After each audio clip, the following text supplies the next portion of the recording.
പരിശുദ്ധ പരമദിവ്യകാരുണ്യത്തിന് നേരവും ആരാധനയും സ്തുതിയും പുകഴ്ചയും ഉണ്ടായിരിക്കട്ടെ. പരിശുദ്ധ പരമദിവ്യകാരുണ്യത്തിന് നേരവും ആരാധനയും സ്തുതിയും പുകഴ്ചയും പരിശുദ്ധ പരമദിവ്യകാരുണ്യത്തിന് നേരവും ആരാധനയും സ്തുതിയും പുകഴ്ചയും ഉണ്ടായിരിക്കട്ടെ. ഈ കാറ്റിന്റെ കാലത്ത്, കടക്ഷോഭത്തിന്റെ കാലത്ത്, കപ്പൽ ഛേദത്തിന്റെ കാലത്ത് ഇതെല്ലാം ജീവിതാനുഭവങ്ങളാണ്.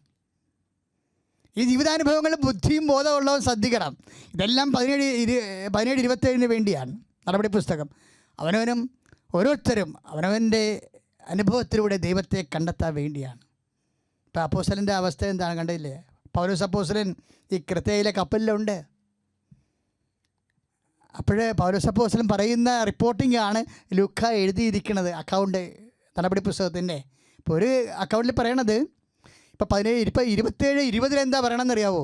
ഈ കാറ്റിൻ്റെ കാലത്ത് എപ്പോഴും ഇരുട്ട് തന്നെയായിരുന്നു. കുറേ ദിവസങ്ങളായിട്ട് സൂര്യനെ കാണാനില്ല എന്നാണ് പറയണത്. കടലിലേ കടലിൽ അകപ്പെട്ട് കഴിഞ്ഞിട്ട് കുറേ കാലങ്ങൾ സൂര്യനെ കാണാനില്ലായിരുന്നു, നക്ഷത്രങ്ങളെ കാണാനില്ലായിരുന്നു എന്ന്. നമ്മുടെ ജീവിതത്തിൽ എങ്ങനെയല്ലേ? ചില സമയത്ത് കുറേ കാലത്തേക്ക് നമുക്ക് ദൈവാനുഭവമേ ഉണ്ടാകത്തില്ല, പ്രാർത്ഥിക്കാൻ തോന്നത്തില്ല, ജീവിതം ഇരുട്ട് പോലെ തോന്നും. ഇതൊക്കെ ജീവിതത്തിൻ്റെ അനുഭവങ്ങളാണ്. അതാണ് 27-20. കുറേ കാലത്തേക്ക് ചന്ദ്രനെ കാണാനില്ലായിരുന്നു, സൂര്യനെ കാണാനില്ലായിരുന്നു. അപ്പോൾ ഇത് ആ ഭാഗം വായിച്ചപ്പോൾ എൻ്റെ മനസ്സിൽ വന്ന നടപടി പുസ്തകം റെവലേഷനാണ്. ഇപ്പം ഇതിൻ്റെ 20 അതാ 27 നമ്മുടെ ഇപ്പോൾ വായിച്ച് കേട്ട സുവിശേഷമില്ലേ, നടപടി പുസ്തകത്തിൽ വായിച്ചില്ലേ നമ്മൾ 27-20? അതെന്താണ്? കുറേ ദിവസത്തേക്ക് നക്ഷത്രങ്ങളെ കാണാനില്ലായിരുന്നു, ദിക്കറിയാൻ പാടില്ലെന്ന്. നക്ഷത്രങ്ങളറിയാം, കപ്പൽ യാത്രക്കാരറിയാമല്ലോ. മാരിടൈംസ് എപ്പോഴും വെള്ളികൾ കണ്ടാണ്. കപ്പൽ വെള്ളി എന്ന് പറഞ്ഞ ഒരു നക്ഷത്രമുണ്ട്. വിടിയ വെള്ളി എന്നും പറഞ്ഞൊരു നക്ഷത്രം. വിടിയ വെള്ളി എന്ന് പറഞ്ഞാൽ പ്രഭാത നക്ഷത്രം, അല്ലെങ്കിൽ ഒരു ചോറ്റു വെള്ളി എന്ന് പറഞ്ഞ് വേറെ നക്ഷത്രമുണ്ട്. രണ്ടും ഒന്നാ, ശുക്രനാണ്. നമ്മൾ പ്രഭാത നക്ഷത്രം, മോർണിംഗ് സ്റ്റാർ എന്ന് പറയത്തില്ല, അതാണ് സംഭവം. പിന്നെ സമുദ്രതാരം എന്ന് പറയുന്നത് ഒരു നക്ഷത്രം തന്നെയാണ്. ഇവർ ദിക്കറിയാൻ വേണ്ടിയാണ്. ഇപ്പോൾ വിടിയ വെള്ളി ഉദിക്കുകയാണെന്നുണ്ടെങ്കിൽ കിഴക്ക് അറിയാൻ മതി, കിഴക്കാണ് ഉദിക്കണത്. ശുക്രനക്ഷത്രം, പ്രഭാത നക്ഷത്രം ഉദിക്കും. അസ്തമിക്കാൻ നേരത്തെ സംഭവം രാത്രി ഉദിക്കും, അത്താഴത്തിന് ഉദിക്കും. അതിനാണ് ചോറ്റ് വെള്ളി. കടലിൽ പോകുന്ന ആൾക്കാർ ചോറ് കഴിക്കണ സമയം അത്താഴത്തിൻ്റെ നക്ഷത്രം. അപ്പോൾ അത് പടിഞ്ഞാറാണ്. പക്ഷേ ഇത് ഈ കിഴക്കും പടിഞ്ഞാറും ഒക്കെ അറിയണം എങ്ങനെയാണ്? നക്ഷത്രങ്ങളാണ്. അപ്പോൾ ഇവിടെ ബൈബിളിൽ എന്താ എഴുതിയിരിക്കണേ? കപ്പൽ യാത്രക്കാരൻ കുറേ കാലത്തേക്ക് നക്ഷത്രങ്ങളെ കാണാനില്ലായിരുന്നു, ദിക്കറിയത്തില്ലായിരുന്നു. അങ്ങോട്ട് പോകണമെന്നറിയത്തില്ല, കര എവിടെയാണെന്ന് അറിയത്തില്ല, എവിടെ അടുപ്പിക്കണമെന്ന് അറിയത്തില്ല. No left in the air. അതാണ് 27-20 ദിക്കറിയാത്ത. ഈ ചില സമയത്ത് നമ്മുടെ ജീവിതത്തിൽ ഉണ്ടാവും. ഏത് ജോലിക്ക് പോകണം, എവിടെ പോകണം, എങ്ങനെ, നമുക്കൊരു കുഴച്ചിലേ. ഈ കുഴച്ചിലിൻ്റെ കാലത്ത് നമുക്ക് വെളിച്ചമില്ലാത്തൊരവസ്ഥ വരും, ദിക്കറിയാത്ത അവസ്ഥ. ഇതിങ്ങനെ ഉണ്ടാകും. ഇതിന് എന്ത് ചെയ്യണമെന്ന് ഞാൻ പറയാം. ഒന്ന് പ്രാർത്ഥിക്കുക. കർത്താവായ ദൈവമേ, നടപടി പുസ്തകത്തിന്റെ 27-20 എഴുതിയിരിക്കുന്ന പോലെ സൂര്യൻ കാണാത്ത, നക്ഷത്രങ്ങളെ കാണാത്ത, ദിക്കറിയാത്ത ജീവിത യാത്രയിലെ കർത്താവേ, ഞങ്ങളെ നയിക്കാൻ ആവശ്യമായ തേജസ്സിനാൽ, ദൈവ തേജസ്സിനാൽ, പരിശുദ്ധാത്മാവിനാൽ ഞങ്ങളെ നിറക്കണമേ. ഹല്ലേലൂയ, ഹല്ലേലൂയ, ഹല്ലേലൂയ, ഹല്ലേലൂയ, യേശുവേ നന്ദി. Hallelujah, hallelujah, hallelujah, hallelujah, hallelujah, യേശുവേ നന്ദി. ഓ അഗ്നി അഭിഷേകമേ, ഓ അഗ്നി അഭിഷേകമേ, കാറ്റായി വീശണമേ, ഈ കാറ്റായി വീശണമേ. ഓ അഗ്നി അഭിഷേകമേ, ഓ അഗ്നി അഭിഷേകമേ, കാറ്റായി വീശണമേ, ഈ കാറ്റായി വീശണമേ. പരിശുദ്ധ പരമദിവ്യകാരുണ്യത്തിന് നേരവും ആരാധനയും സ്തുതിയും പുകഴ്ചയും ഉണ്ടായിരിക്കട്ടെ. പരിശുദ്ധ പരമദിവ്യകാരുണ്യത്തിന് നേരവും ആരാധനയും സ്തുതിയും പുകഴ്ചയും ഉണ്ടായിരിക്കട്ടെ. ചില സമയത്ത് ജീവിതത്തിൽ ദിക്കറിയാൻ പറ്റാതെ വരും, എങ്ങോട്ട് പോകണമെന്ന് അറിയാൻ പറ്റാതെ വരും. നീ പഠിച്ചു, നിൻ്റെ പ്രൊഫഷൻ എന്താണെന്ന് എനിക്കറിയത്തില്ല. കല്യാണങ്ങളിങ്ങനെ വരുന്നുണ്ട്, എവിടുന്ന് കെട്ടണം, ആരെ കല്യാണം കഴിക്കണം നമുക്കറിയത്തില്ല. നമ്മുടെ ജീവിതത്തിൽ ചില സമയത്ത് ഒരു എത്തും പിടിയും ഇല്ലാത്തൊരവസ്ഥ വരും. അപ്പോഴെന്തിനാണെന്നറിയോ, നമുക്ക് ഫിസിക്കലായിട്ടുള്ള കുറേ ചിന്തകളും ധാരണകളും ലക്ഷ്യങ്ങളൊക്കെ ഉണ്ടാകാം. പക്ഷെ നമുക്കൊന്നും വ്യക്തമല്ല.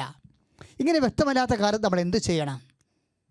ബൈബിൾ പറയുന്നുണ്ട്, ചന്ദ്രനെ കണ്ടില്ലേ എന്ത് ചെയ്യണം, സൂര്യനെ കണ്ടില്ലേ എന്ത് ചെയ്യണം, നക്ഷത്രത്തെ കണ്ടില്ലേ എന്ത് ചെയ്യണമെന്ന് കർത്താവിൻ്റെ വചനം പറയുന്നുണ്ട്.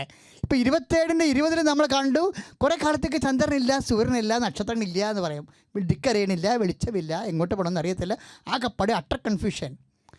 പക്ഷേ എന്ത് ചെയ്യണമെന്ന് ബൈബിൾ പറയും. 21-23 They will not need lamplight or sunlight. The Lord God will be their light. അതാണ് വെളിപാടിൻ്റെ പുസ്തകം 21-23. ഇനി അവർക്ക് ചന്ദ്രൻ്റെ ആവശ്യമില്ല, സൂര്യൻ്റെ ആവശ്യമില്ല. The Lord God will be there light. ദൈവമായ കർത്താവ് തന്നെയായിരിക്കും അവിടെ വെളിച്ചമെന്ന്. ശ്രുതിക്കട്ടെ അവരുടെ തേജസ്, ശ്രുതിക്കട്ടെ ഹല്ലേലൂയ.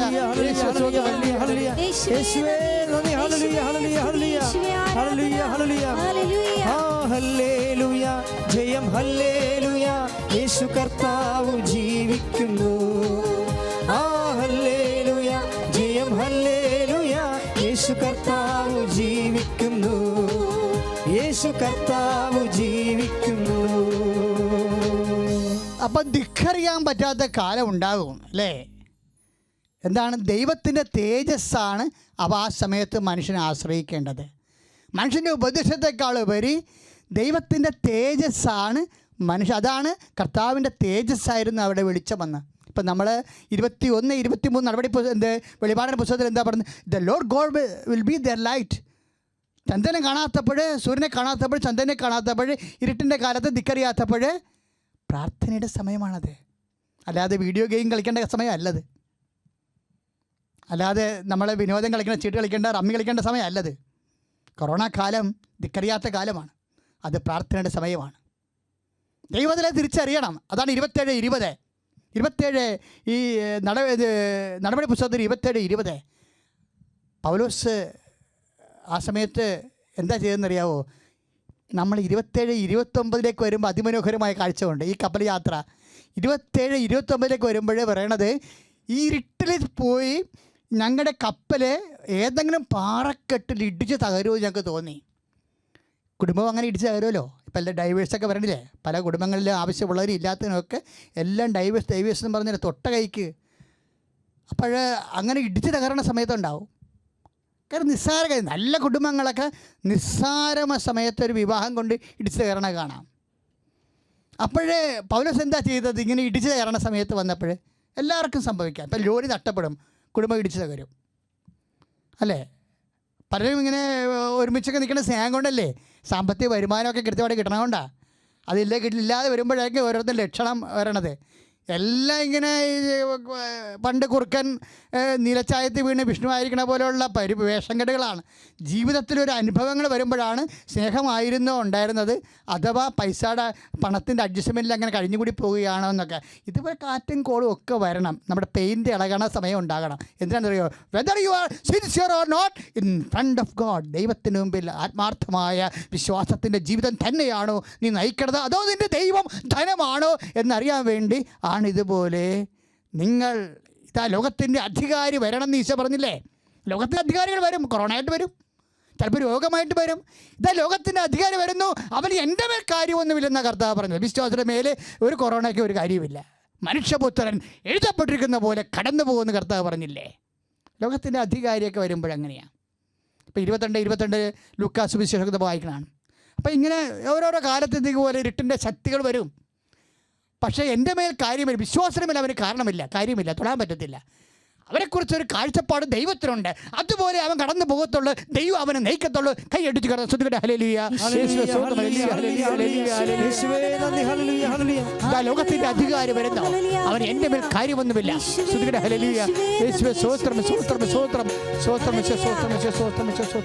എൻ്റെ പേര് അബിയ. ഞാൻ 2022 ജൂൺ 4-ാം തീയതിയാണ് ആദ്യമായിട്ട് ഉടമ്പടി എടുക്കുന്നത്. ഇതെൻ്റെ 5ാമത്തെ സാക്ഷ്യമാണ്. ആദ്യമായിട്ട് ഇപ്പോൾ ഞാൻ നന്ദി പറയുന്നത്, എനിക്ക് കുറവുകളുണ്ടായിട്ടും എൻ്റെ ഉടമ്പടി കുറച്ച് നാളായിട്ട് എവിടെയോ പാളിപ്പോയിട്ടും ഈശോയും അമ്മ എന്നെ ഇവിടെ നിർത്തിയതിനാണ്. വീട്ടിൽ നിന്ന് ഇറങ്ങിയപ്പോൾ എനിക്ക് ഭയം ഉണ്ടായിരുന്നു, എനിക്ക് എന്തെങ്കിലും തടസ്സം ഉണ്ടാവുമോ സാക്ഷ്യം പറയാനെന്ന്. പക്ഷേ സിസ്റ്റർ എൻ്റെ ഇടയ്ക്ക് പറഞ്ഞതുപോലെ 100 ആടുകൾ ഉള്ളതിൽ ഒരെണ്ണം വഴിതെറ്റിപ്പോയാൽ അതിനെ തിരഞ്ഞു പിടിക്കുന്നവനാണ് ഈശോ. ഈശോ എന്നോട് കാണിച്ച കാരുണ്യത്തെ ഓർത്ത് ആദ്യമേ നന്ദി പറയുന്നു. ആദ്യമായിട്ട് ഉടമ്പടി പറയുന്നത്, സാക്ഷ്യം പറയുന്നത് എൻ്റെ ഇൻറ്റേൺഷിപ്പിന് എനിക്ക് ഹോസ്പിറ്റലിൽ കിട്ടിയതിനാണ്. ഞാൻ BSc നഴ്സിംഗ് ഫൈനൽ ഇയർ സ്റ്റുഡൻ്റാണ്. എനിക്ക് 3 മാസത്തേക്ക് ഇൻറ്റേൺഷിപ്പ് വേണമായിരുന്നു. പക്ഷേ കേരളത്തിൽ എവിടെ വേണേലും നോക്കാമെന്ന് കോളേജിൽ നിന്ന് പറഞ്ഞെങ്കിലും എനിക്ക് എവിടെ നിന്നും കിട്ടുന്നില്ലായിരുന്നു. ഞാൻ 1 മാസത്തോളം ഒരു ഹോസ്പിറ്റലിലെങ്കിലും കിട്ടാൻ വേണ്ടിയിട്ട് കുറേ അലഞ്ഞു. പക്ഷേ എന്നെ എവിടെ നിന്നും വിളിക്കുന്നില്ലായിരുന്നു. എറണാകുളത്ത് ഇനി ഹോസ്പിറ്റലിൽ കൊടുക്കാൻ എങ്ങുമില്ല, എല്ലായിടത്തും അപ്ലൈ ചെയ്തിട്ട് അവിടെ എടുക്കുന്നില്ല എന്നാണ് പറഞ്ഞത്. ഞാൻ തത്തമ്പള്ളി സഹൃദയ ഹോസ്പിറ്റലിൽ അപ്ലൈ ചെയ്തിട്ട് അവർ വിളിക്കാമെന്ന് പറഞ്ഞിട്ടും ഓരോ മാസങ്ങൾ പോകുന്നതല്ലാതെ എന്നെ വിളിക്കുന്നില്ലായിരുന്നു. അങ്ങനെ ഇരിക്കെ എൻ്റെ ഫ്രണ്ട്സ് എല്ലാം ഓരോ ഹോസ്പിറ്റലിൽ കയറിയപ്പം എനിക്ക് ആകെ വിഷമമായി. അങ്ങനെ ഇരിക്കുകയാണ് എൻ്റെ ഒരു കസിൻ വിളിച്ചിട്ട് പറയുന്നത്, അവളുടെ ഒരു ആൻറ്റി ഉത്തർപ്രദേശിലെ ഹോസ്പിറ്റലിൽ നേഴ്സിംഗ് സൂപ്രണ്ടാണ്, ആൻറ്റി അവിടെ ശരിയാക്കി തന്നിട്ടുണ്ട്, നമുക്ക് അവിടെ പോകാമെന്ന് പറഞ്ഞു. പക്ഷേ കേരളത്തിൽ കുറച്ച് നാൾ നിൽക്കാനുള്ള ആഗ്രഹം കൊണ്ട് ഞാൻ പറഞ്ഞു ഞാൻ വരുന്നില്ല എന്ന് പറഞ്ഞു. അങ്ങനെ ഇരിക്കെ വീട്ടുകാരും പറഞ്ഞു, നീ എങ്ങും കിട്ടുന്നില്ലല്ലോ, നീ ഉത്തർപ്രദേശിൽ തന്നെ പോകുമെന്ന് പറഞ്ഞു. അങ്ങനെ ഞാൻ അവളോട് ഓക്കെ പറഞ്ഞു. പക്ഷേ ഒരുപാട് വിഷമിച്ചു, ഒരു മനസ്സില്ല എനിക്ക് അങ്ങോട്ട് പോകാൻ വേണ്ടിയിട്ട്. അവസാനം ഞാൻ എല്ലാവരോടും പറഞ്ഞു, ഇനി ഈ കാര്യത്തിൽ ആരും ഇടപെടണ്ട, ഇത് പരിശുദ്ധ അമ്മയിൽ കൊടുത്ത അമ്മ ശരിയാക്കി തരുമെന്ന് പറഞ്ഞ് ഞാനിവിടെ വന്ന് ഉടമ്പടി പുതുക്കി പിറ്റേ ദിവസം തന്നെ ഞാൻ തത്തമ്പള്ളി സഹൃദയ ഹോസ്പിറ്റലിൽ പോയി. ഞാൻ ഉടമ്പടിയിൽ സഹൃദയ ഹോസ്പിറ്റൽ എനിക്ക് കിട്ടണമെന്ന് പറഞ്ഞ് ഹോസ്പിറ്റലിൻ്റെ പേരെഴുതിയാണ് ഞാൻ വെച്ചത്. ഞാൻ അവിടെ പോയി ആരും അറിയാതെ റിസപ്ഷൻ്റെ ഫ്രണ്ടിൽ ആരും അറിയാണ്ട് ഉടമ്പടി ഉപ്പിട്ട് പ്രാർത്ഥിച്ച് അവിടുന്ന് കണ്ണുനീരൊഴുക്കിയാണ് ഇറങ്ങിയത്. വിഷമമായിരുന്നു, കിട്ടുമോ ഇല്ലേ എന്ന്. അങ്ങനെ അമ്മ പറഞ്ഞു, ഇവിടെ അടുത്തൊരു പള്ളിയുണ്ട്, നമുക്ക് അവിടെ നിന്ന് പോകാം എന്ന് പറഞ്ഞു. ഞാൻ ഇന്ന് കേട്ടിട്ടുള്ളതല്ലാതെ ഞാൻ ഇന്നേവർക്ക് ആ പള്ളിയിൽ പോയിട്ടില്ല. അവിടെ പോയിട്ട് പ്രാർത്ഥിച്ച് തിരിച്ചു വരുന്ന വഴി എൻ്റെ ഒരു ആൻറ്റീനെ ഞാൻ കണ്ടു. ആൻറ്റിക്ക് 2 പിള്ളേരുണ്ട്. അതിൽ മൂത്ത കുട്ടി കുഞ്ഞായിരുന്നപ്പോൾ, പൊടിക്കൊച്ചായിരുന്നപ്പോൾ കണ്ടതാണ്. 10-12 വർഷത്തിന് മുകളിലായി ഞാൻ ആ ആൻറ്റീനെ കണ്ടിട്ട്. ആൻറ്റീനെ വഴി വെച്ച് സംസാരിച്ച് ആൻറ്റി പറഞ്ഞു, എനിക്കൊരു കടയുണ്ട്, അവിടെ വന്ന് നമുക്ക് സംസാരിക്കാമെന്ന് പറഞ്ഞ് ഞങ്ങൾ അവിടെ ചെന്ന് സംസാരിച്ച് എൻ്റെ കാര്യങ്ങളെല്ലാം പറഞ്ഞപ്പോഴാണ് ആൻറ്റി പറയുന്നത്, അതിനെന്താ നമുക്ക് ശരിയാക്കാം, എൻ്റെ ബ്രദർ അവിടുത്തെ അച്ഛൻ്റെ ബെസ്റ്റ് ഫ്രണ്ടാണ്, നമുക്കത് ശരിയാക്കാമെന്ന് പറഞ്ഞു. പക്ഷേ ഓരോരുത്തരും നമ്മളിങ്ങനെ പറയുമ്പോൾ നമുക്കത് എന്തെങ്കിലും ഒരു ഹെൽപ്പ് ചെയ്യുന്നതല്ലാതെ ഞാൻ ഓർത്ത് അത് ജസ്റ്റ് പറഞ്ഞു പോയതായിരിക്കും, ഞാൻ പ്രതീക്ഷിച്ചില്ല. പക്ഷേ എൻ്റെ നമ്പരൊക്കെ വാങ്ങിച്ചിട്ടും പിറ്റേ ദിവസം ആൻറ്റിയുടെ ബ്രദർ എന്നെ വിളിച്ചിട്ട് പറഞ്ഞു, മോളല്ലേ ഇങ്ങനെ ഇൻറ്റേൺഷിപ്പിന് തിരക്കുന്നത്, ആൻറ്റിയുടെ ബ്രദറാണ് ഞാനെന്ന് പറഞ്ഞ് വിളിച്ച് സംസാരിച്ച് എല്ലാ കാര്യങ്ങളും ഡീറ്റെയിൽ ആയിട്ട് ചോദിച്ച്. അങ്ങനെ കുറച്ച് കഴിഞ്ഞിട്ട് വിളിക്കാമെന്ന് പറഞ്ഞ് ഞങ്ങൾ വീണ്ടും വിളിച്ചിട്ട് എന്നോട് പറഞ്ഞു, മോൾക്ക് സഹൃദയ ഹോസ്പിറ്റലിൽ കയറാം, ഞാൻ അച്ഛനോട് പറഞ്ഞിട്ടുണ്ട്, മോൾ കയറിക്കോ ഡ്യൂട്ടിക്കെന്ന് പറഞ്ഞു. ഞാൻ ഇതറിഞ്ഞത് എനിക്ക് 3-ാമത്തെ ദിവസം ഞാൻ സഹൃദയ ഹോസ്പിറ്റലിൽ ഇൻറ്റേൺഷിപ്പിന് കയറി. ഞാനിവിടെ അമ്മയോട് വെച്ച ഒരു കാര്യമായിരുന്നു, സഹൃദയ ഹോസ്പിറ്റലിൻ്റെ ഫ്രണ്ടിൽ ഒരു ക്രിസ്തുരാജൻ്റെ രൂപമുണ്ട്, എനിക്ക് കയറുമ്പോഴും ഇറങ്ങുമ്പോഴും ഒക്കെ ഈശോയെ മുത്തിയിട്ട് കയറാം. ആ ഒരു ആഗ്രഹം ഞാൻ അമ്മയോട് പറഞ്ഞായിരുന്നു. ഇറങ്ങുന്നത് വരെ 3 മാസത്തെ ഇൻറ്റേൺഷിപ്പ് ഞാനിങ്ങനെ അലഞ്ഞു നടന്നത് കാരണം എങ്ങും കിട്ടുന്നില്ലായിരുന്നു. അപ്പം അങ്ങനെ 1 മാസം എൻ്റെ വെറുതെ പോയി. അപ്പോൾ ആ 2 മാസം എനിക്ക് കിട്ടിയത് ഞാൻ എൻ്റെ ഈശോയെ ഉമ്മ കൊടുത്തിട്ടാണ് ഞാൻ അങ്ങോട്ടും ഇങ്ങോട്ടും പോയിക്കൊണ്ടിരുന്നത്. എനിക്ക് ഇത്ര വലിയൊരു അനുഗ്രഹം തന്നതിന് അമ്മയ്ക്കും ഈശോയ്ക്കും കോടാനുകോടി നന്ദി പറയുന്നു. 2ാമത്തെ എൻ്റെ സാക്ഷ്യം, എനിക്ക് 23 വയസ്സുണ്ട്. ഈ 23 വർഷത്തിനുള്ളിൽ എനിക്ക് ഇതേവരേക്കും ഒരു 39-40 കിലോ അല്ലാണ്ട് കൂടുന്നില്ലായിരുന്നു. ഒരുപാട് ആരോഗ്യ പ്രശ്നങ്ങളുണ്ടായിരുന്നു. എപ്പോഴും പെട്ടെന്ന് തന്നെ അസുഖങ്ങൾ എനിക്ക് വരുമായിരുന്നു. ഹോസ്പിറ്റലിൽ എന്തെങ്കിലും കാര്യത്തിന് പോയാൽ ഡോക്ടർ ഉടനെ പറയും ഡീഹൈഡ്രേറ്റഡ് ആണ്, നന്നായി ഭക്ഷണം കഴിക്കണം. പക്ഷേ എനിക്ക് ഭക്ഷണം കഴിക്കാൻ താല്പര്യവും ഇല്ല, ഭയങ്കര മടുപ്പായിരുന്നു ഫുഡ് കഴിക്കാൻ. അങ്ങനെ ഞാൻ അവസാനമായിട്ട് എൻ്റെ മാർഗ്ഗം ഉടമ്പടി മാത്രമേ ഉള്ളെന്ന് കരുതി ഞാനിവിടെ വന്ന് ഉടമ്പടിയിൽ മാതാവിൻ്റെ അടുക്കൽ നിയോഗം വെച്ച്, മാതാവേ 23 വർഷമായിട്ട് എനിക്ക് 39-40 കിലോയ്ക്ക് മുകളിൽ ഞാൻ എൻ്റെ വെയിറ്റ് കണ്ടിട്ടില്ല. ഞാൻ ആഗ്രഹിക്കുന്നത് എനിക്ക് എൻ്റെ ഹൈറ്റിനനുസരിച്ച് എനിക്ക് വെയിറ്റ് തരണം. ഞാനിനി ഒരു ഭക്ഷണവും അമിതമായിട്ട് കഴിക്കത്തില്ല. ഞാനിനി വണ്ണം വയ്ക്കണം എന്ന രീതിയിൽ ഞാൻ ഒരു ഭക്ഷണവും കഴിക്കത്തില്ല. 23 വർഷത്തോളം എൻ്റെ അമ്മ ശ്രമിച്ചിട്ട് നടക്കാത്ത കാര്യമാണ്. ഇനി നീയേ ഉള്ളൂ എനിക്ക്. ഞാൻ ഉടമ്പടിയിൽ വെച്ച് ഇവിടുന്ന് പോയി എല്ലാ ദിവസവും രാത്രി ഒരു നുള്ള് ഉടമ്പടി ഉപ്പ് എടുത്ത് കഴിച്ചിട്ടാണ് ഞാൻ കിടന്നുറങ്ങുന്നത്. 1 മാസം പോലും ആയില്ല. അതിനു മുമ്പേ എൻ്റെ ഡ്രസ്സെല്ലാം എനിക്കെന്തോ ഭയങ്കര ടൈറ്റായിട്ട് എനിക്ക് ഫീൽ ചെയ്ത്. അപ്പോഴാണ് ഞാൻ ശ്രദ്ധിച്ചത്. അങ്ങനെ പോയി ഞാൻ വെയിറ്റ് നോക്കിയപ്പോൾ എനിക്ക് 50 കിലോ വെയിറ്റാണ് ഞാൻ കണ്ടത്. 23 വർഷത്തിൽ ഇന്നേ വരെക്കും 40-ന് മുകളിൽ ഞാൻ ഇന്നേ വരെക്കും ഞാൻ അതിൽ കണ്ടിട്ടില്ല. എനിക്കിപ്പോൾ 50 കിലോ വെയിറ്റാണുള്ളത്. ഇതേ വരേക്കും ഈ നിമിഷം വരെ എനിക്കിപ്പോൾ ഒരു പനി പോലും വന്നിട്ടില്ല. ഭയങ്കര ആരോഗ്യ പ്രശ്നങ്ങളുണ്ടായിരുന്നതാണ്. ഞാൻ ഇതിനു മുമ്പ് 4 സാക്ഷ്യങ്ങൾ പറഞ്ഞപ്പോഴും എനിക്ക് ആരോഗ്യ പ്രശ്നങ്ങൾ മാറ്റിത്തന്നതും എനിക്ക് എന്തൊക്കെയാണ് ഞാൻ അനുഭവിച്ച് മാറിയതെന്നും എല്ലാം ഞാനിവിടെ സാക്ഷ്യം പറഞ്ഞതാണ്. ഇത്ര വലിയൊരു അനുഗ്രഹം തന്നതിന് അമ്മയ്ക്കും ഈശോയ്ക്കും കോടാനുകോടി നന്ദി പറയുന്നു.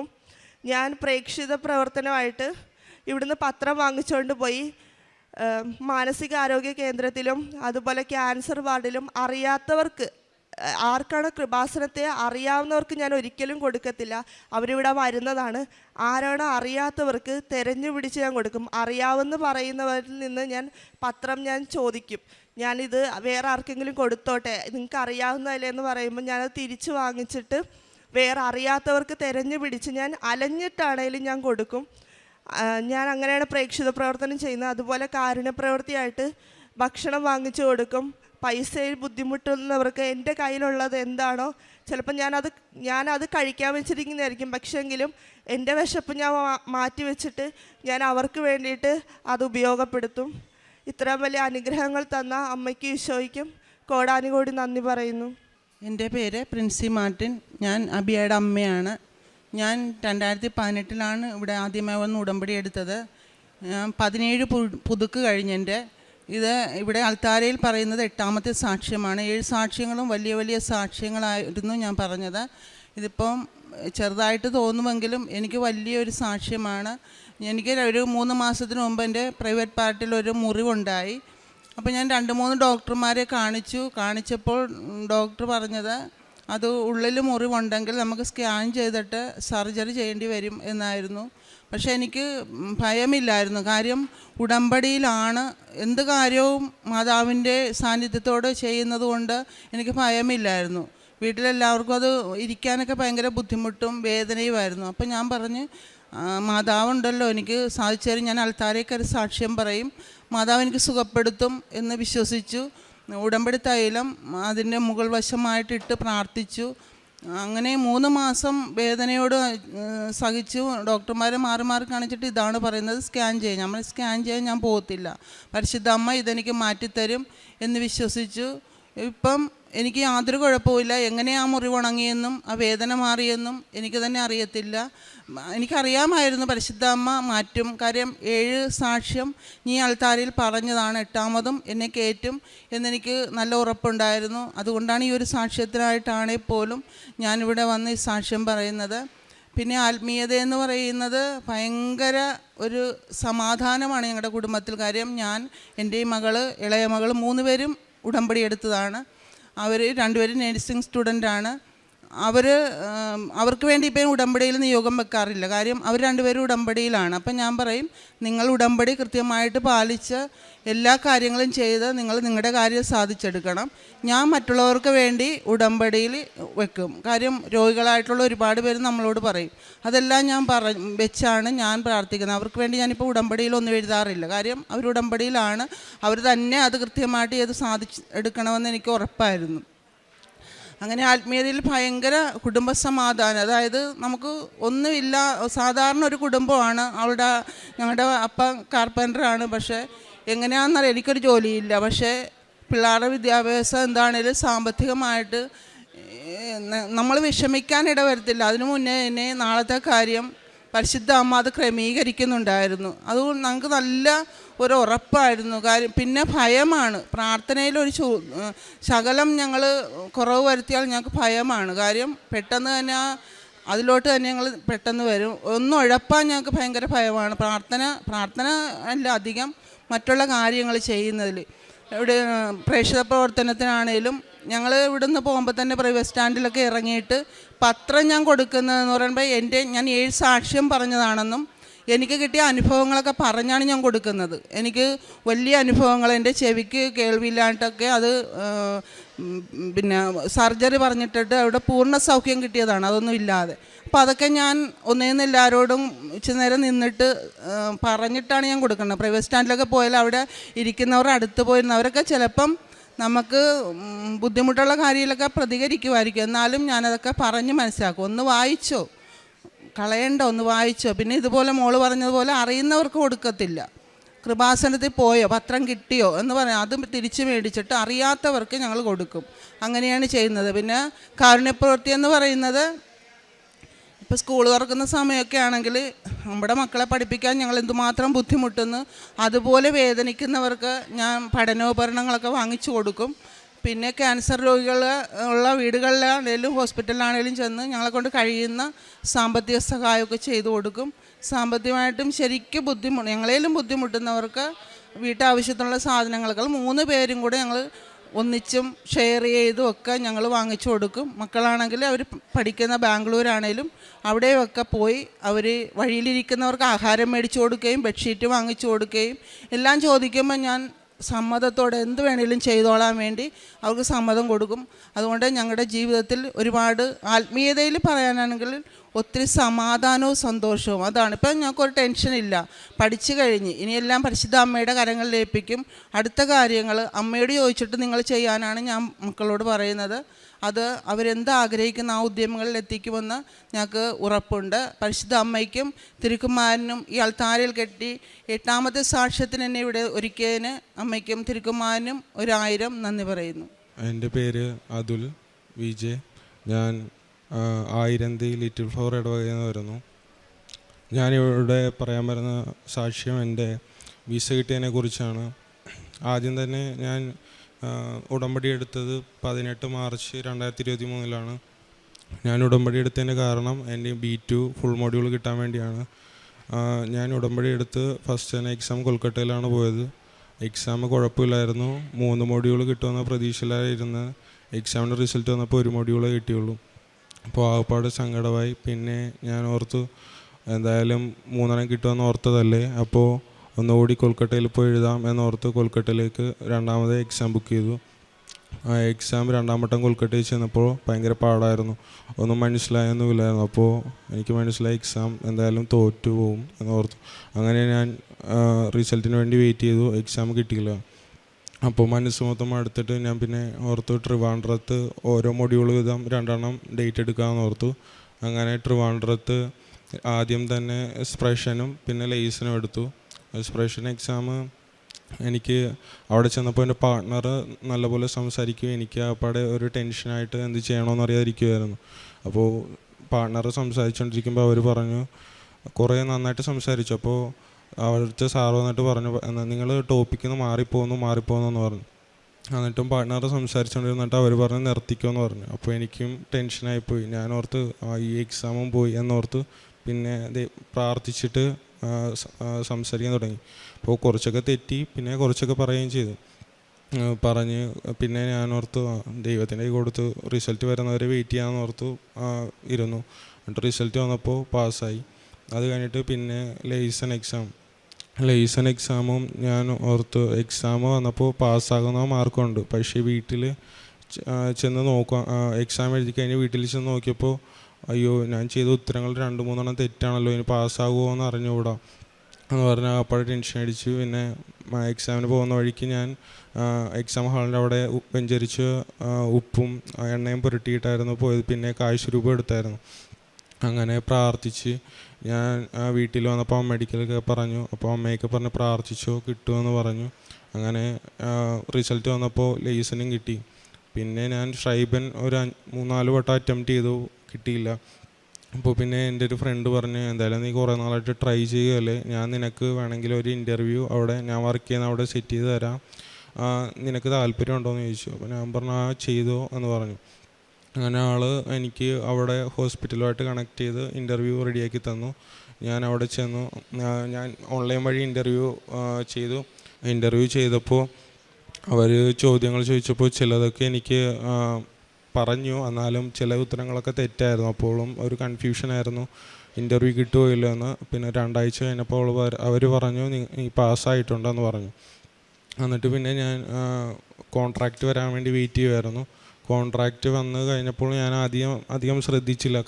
അഡ്രസ്സിലൊക്കെ കുറേ തെറ്റുകളുണ്ടായിരുന്നു കോൺട്രാക്റ്റിൽ. അങ്ങനെ ഞാൻ നോക്കി എൻ്റെ മാമിൻ്റെ അടുക്ക് അയച്ചു കൊടുത്തു. മാമിൻ്റെ അടുക്ക് ചോദിച്ചു പറഞ്ഞു നീ അഡ്രസ്സ് എല്ലാം ഒന്നുകൂടി ഒന്ന് ചെക്ക് ചെയ്ത് നോക്ക്, എന്തോ തെറ്റുണ്ടെന്നാണ് തോന്നുന്നതെന്ന് പറഞ്ഞു. അങ്ങനെ ഞാൻ നോക്കിയപ്പോൾ ആ അഡ്രസ്സിൽ എൻ്റെ വീട്ടുപേരൊന്നുമില്ല. അപ്പോൾ ഞാൻ ചോദിച്ചു ഇത് പ്രശ്നമാകുമോ? അപ്പോൾ പറഞ്ഞു ആ പ്രശ്നമാകും. എന്താണെന്ന് വെച്ചാൽ അവർ വിസക്ക് നോക്കുമ്പോൾ അവരെല്ലാം ചെക്ക് ചെയ്യും, എന്തെങ്കിലും ഒരു മൈന്യൂട്ട് മിസ്റ്റേക്ക് ഉണ്ടെങ്കിൽ പോലും റിജക്ഷൻ കിട്ടുമെന്ന് പറഞ്ഞു. അങ്ങനെ ഞാൻ അവിടെ കൊടുത്തു. അപ്പോൾ അവർ പറഞ്ഞ് നീ എന്തായാലും വെയിറ്റ് ചെയ്യ്, ഇപ്പോഴത്തെ അവിടെ എന്ന് വെച്ചാൽ ഓഫീസിൽ നല്ല തിരക്കുള്ള സമയമാണ്, റെഡിയായി കിട്ടാൻ വേണ്ടി ഭയങ്കര പാടായിരിക്കും എന്ന് പറഞ്ഞു. ഞങ്ങൾ പ്രാർത്ഥിച്ച ഫലമായിട്ട് 12 ദിവസം കൊണ്ട് അത് അവർ റെഡിയാക്കി തന്നു. പിന്നെ ഞാൻ ആ ഒരു ടെൻഷൻ കാരണം പിന്നെ ബാക്കിയുള്ള ലാസ്റ്റ് പേപ്പർ മാത്രം ചെക്ക് ചെയ്യാൻ വിട്ടുപോയി. അങ്ങനെ വിസയ്ക്ക് ഇൻ്റർവ്യൂ കിട്ടി. ബാംഗ്ലൂരിലേക്ക് പോകുന്ന വഴിക്ക് ഞാൻ ഒന്നുകൂടി എൻ്റെ പേപ്പറെല്ലാം കൂടി ഒന്നുകൂടി ചെക്ക് ചെയ്ത് നോക്കിയപ്പോൾ ലാസ്റ്റ് പേജിൽ അവരുടെ ഒരു സീലും കൂടി മിസ്സിങ് ആണ്. അപ്പോൾ തന്നെ മൊത്തം ടെൻഷനായി. അപ്പോൾ അമ്മയൊക്കെ പറഞ്ഞ് അവിടേക്ക് വിളിച്ച് നോക്കുമെന്ന് പറഞ്ഞു. ഞങ്ങൾ പ്രാർത്ഥിച്ചാണ് അങ്ങോട്ട് വിളിച്ചുകൊണ്ടിരുന്നിട്ടും അവരെടുക്കുന്നില്ല.